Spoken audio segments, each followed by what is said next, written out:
Also als ich ins Orchester kam, war das die Frage, wie viele Frauen es gibt, kein Thema, weil das für mich ganz normal ist. Ich meine, ich kannte die Geschichten von den Wiener Philharmonikern, die erst vor kurzem Frauen zugelassen haben. Ich fand es völlig, also letztes Jahrhundert, bitteschön, also dass es bei Christianen eigentlich noch gar nicht so lange her ist. Das ist mir gar nicht bewusst gewesen. Also es war insofern noch ungewöhnlich, als dass wir damals 10 Frauen waren. Da waren wir natürlich so in so einer Männerwelt eher so sehr privilegiert und gut beobachtet. Es gab auch durchaus Frauen, die das Orchester verlassen haben und gesagt haben, das mit der Reiserei und dem Anspruch, das ist echt anstrengend, sich also so beides zufriedenstellend zu erfüllen. Mutter zu sein und im Orchester zu spielen. Aber da haben sich natürlich die Zeiten auch gewandelt. Ist ja vielleicht eher komisch heute, wenn man nicht berufstätig ist. Also es dreht sich irgendwie auch um. Also ich denke, für mich war eher gar nicht die Frage, so als Frau da reinzukommen, die Sache, sondern einfach als junger Mensch. Ich wollte mich schon auch irgendwie da behaupten und dann auch dabei sein und ernst genommen werden.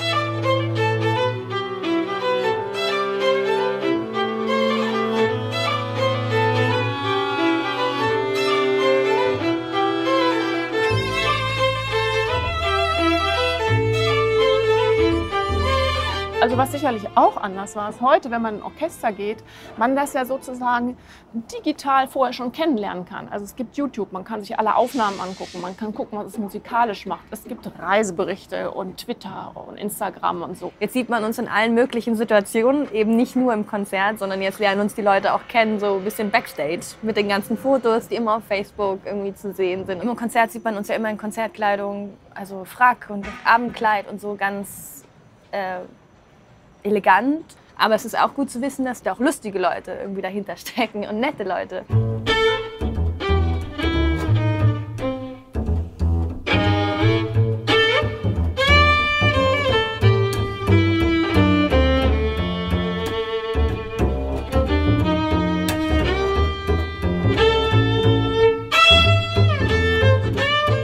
Also ich finde das wichtig, dass man davon wegkommt.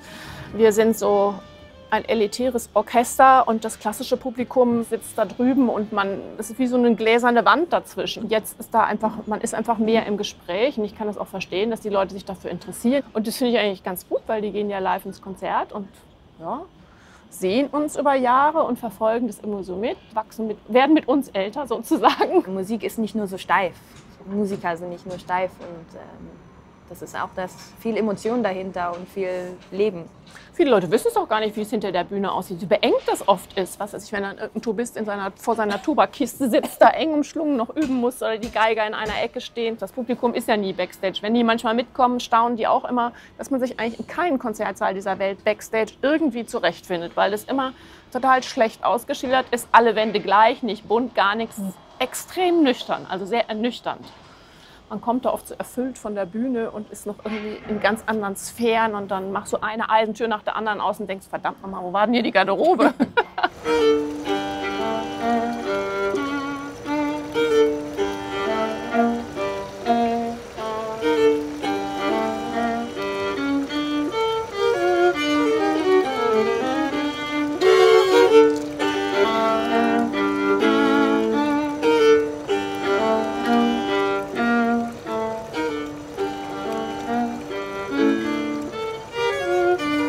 Wir haben viele Paare im Orchester, ich glaube 10, 11 Paare sogar inzwischen. Die haben auch Kinder und für die ist das schwer. Wenn es da keine Großeltern gibt, weil die vielleicht schon zu alt sind, zu weit weg wohnen, ist es oft so, dass viele von uns einen Elternteil einen unbezahlten Urlaub nimmt, um bei den Kindern zu bleiben. Ja, da stellt so ein Orchester auch für große Herausforderungen. Paare im Orchester, überhaupt das Reisen, wie macht man das? Klar, also ideal ist der Beruf nicht dafür, für Familien das zu vereinbaren. Damals haben die Kollegen mich gefragt, das ist ja toll, so zu Hause bleiben für vollem Gehalt und sich um die netten Kleinen zu kümmern. Da habe ich gesagt, hallo, man kriegt ja kein Gehalt. Oder, ich meine, viele Frauen aus meiner Generation, auch damals, wenn man auch der Hauptverdiener der Familie ist, mussten nach 8 Wochen wieder einsteigen und dann musste der Mann das Kind zum Stillen bringen in den Pausen.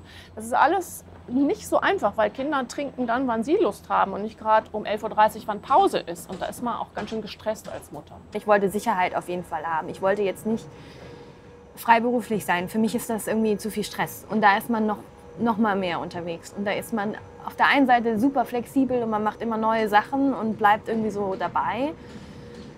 Aber für mich irgendwie war schon immer Orchester der Traumberuf. Und dann diese Sicherheit zu haben, dass man einfach einen Job hat und dass man Einkommen hat, sich auch niederlassen kann.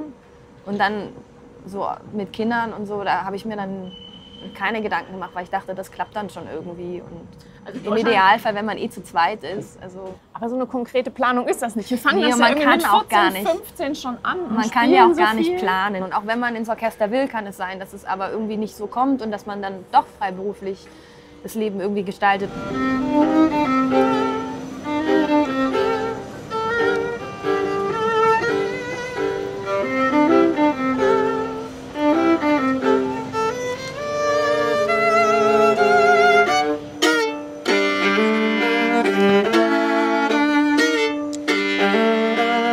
Die Leute, die sich dafür entscheiden, Bratsche zu spielen, die müssen einen bestimmten Klangsinn haben.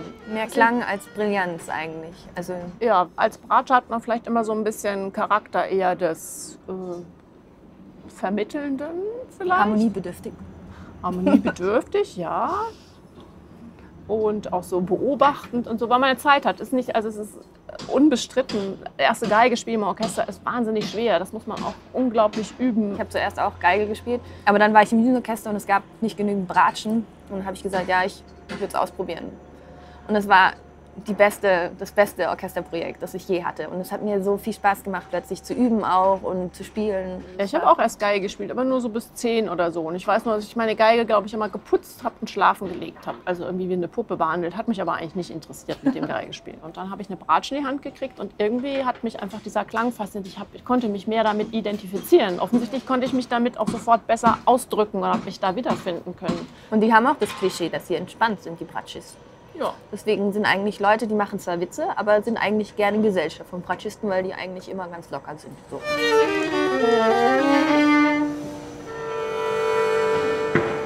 Ich weiß gar keinen. Ich finde Bratschenwitze eigentlich immer lustig. Einen weiß ich noch. Warum sind Bratschenwitze immer so kurz? Damit die Geiger sie auch verstehen. Na, hui, der ist aber ein bisschen dissen.